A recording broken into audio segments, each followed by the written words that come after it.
We have about 160 characters dressed up.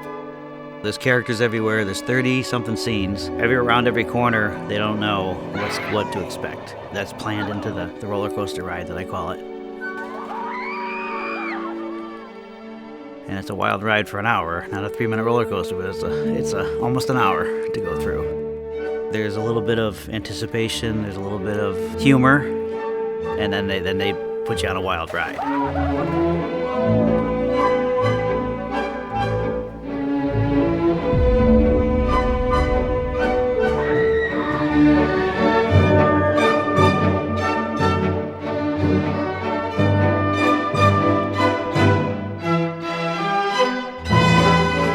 So it's a little bit of ups and downs and turns and twists and everything else, and a couple of loop-de-loops around there too, so we try to do that.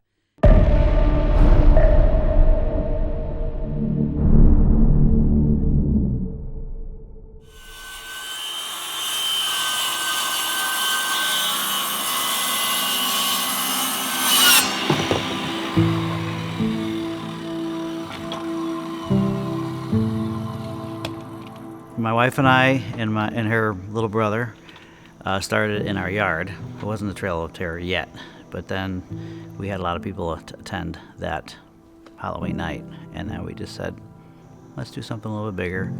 So let's do it for a charity. So a friend of mine had a piece of land, and 3 of us got together, and we came up with the Trail of Terror. And it started out just being fun with a bunch of people, and then it just started to grow, and it just got to be amazingly crazy.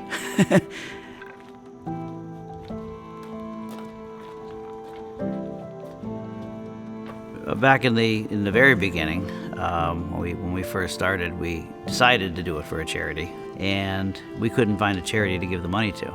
So I was making phone calls, and I would say, this is what we're doing. We would like to donate to your charity, and blah blah blah. A lot of them never got back to me, so it was very frustrating.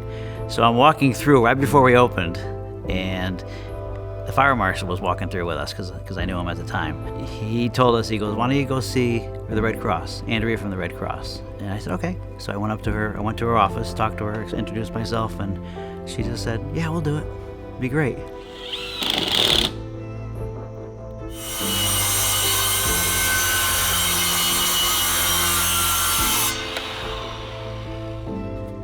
When I was young, kindergarten, I had a really good friend, Jim, and he and I used to make haunted houses in our house and drive our parents and families crazy. So we would just make these really cheesy things and make them go through it and crawl under things or whatever.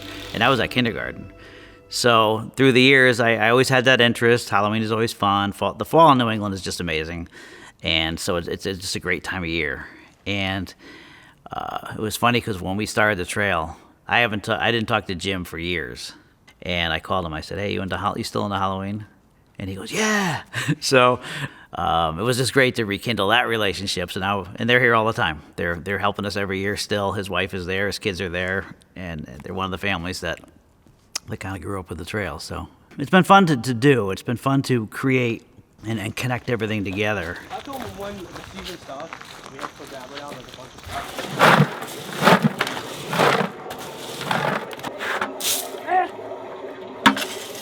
This will be my 8th year volunteering. I started back in junior year of high school, and now I'm just stuck here. I love how we create a family. You can be a first year, 10th year, 13th, 8th, whatever you name it, and this is just like a family. You become friends with everybody. Everyone's like your brother, your sister, kind of like a mother or father figure to you here. And we all just come together, help each other with our scenes, help each other when it comes to acting, whether it's inside or outside the trail. So it's a great, great community. We put the boards on, painted them. They're nice and clean color. So my job is to make them all look filthy, like an abandoned place. So I've been doing the water drips. I did the smudges. He has a product called Brutal Rust, which gives it a really nice rust look. I mean, I can paint it on too. I know to do that. It's burnt umber and orange. Trips are supposed to look like the water damage to the place. You know, if you've ever gone to an abandoned place, you can see where the water comes down, the broken pipes, damage for, or even on underpasses and such. You'll see like where water stains are. It's a place for people like me and others that don't really fit in, you know, into society areas. A place for us to go to. It's like we form a community with a bunch of friends and stuff that family, which we know some of us don't really have, or other places. I never really fit in any groups. I was a loner in high school, and not so much better in college. So these are my people. These are my people I relate to. And, you know, we're all macabre down here. We all have that sense of humor, or like to scare a lot, like Halloween. So we have all these little things that connect us all together, even though you come from very different areas. Give me a hug. We've known each other long enough. All right. Because when the trail first started, it was something for fun, and then it started to grow, and then there used to be what I found out, the glue of the trail is not, you know, it's not even scaring people. It's the camaraderie of a family atmosphere, something that maybe people might not have anywhere else. But during that time, the biggest decision that we made, and the reason why we made it, was because of the family atmosphere. Because if we don't do this anymore, what would happen? And that's been pretty much the last 20 years, has been, you know, what would these people do if we did not do the trail?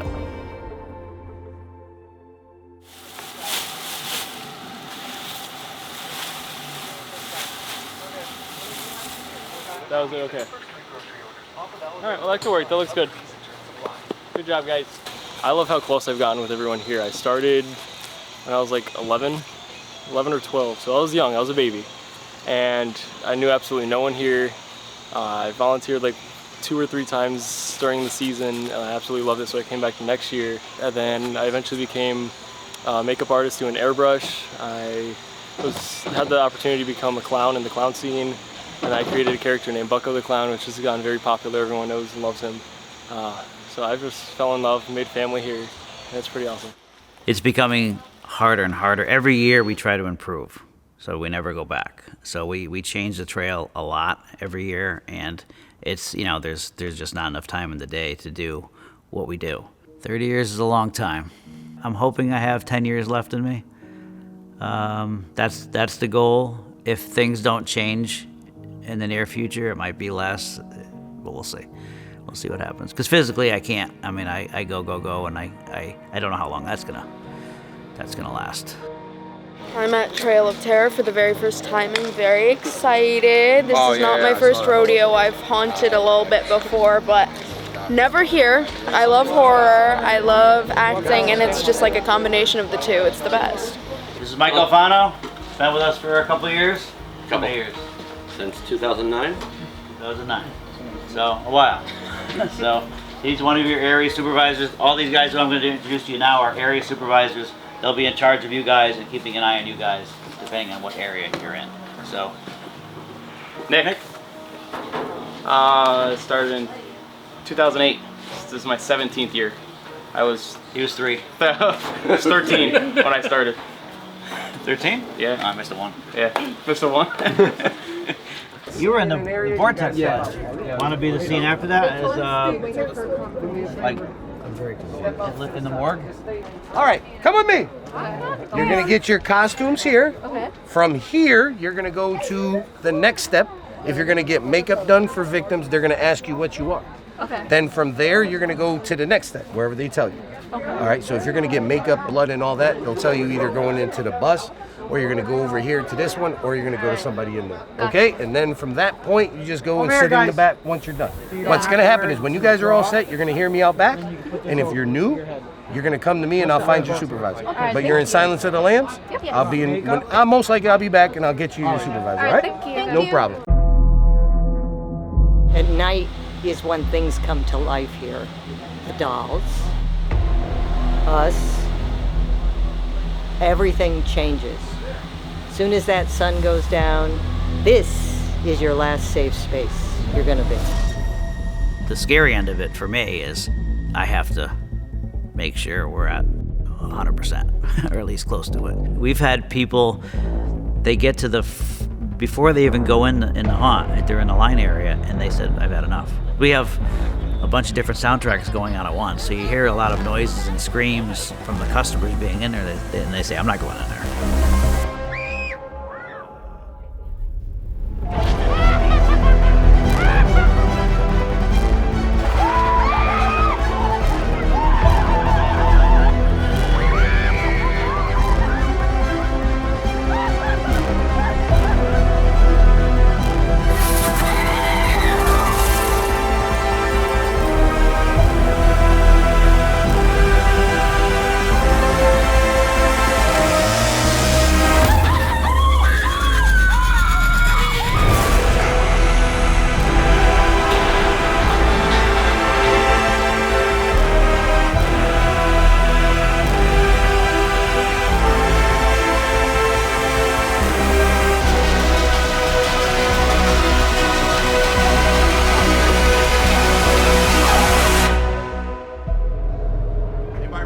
Anybody real over here?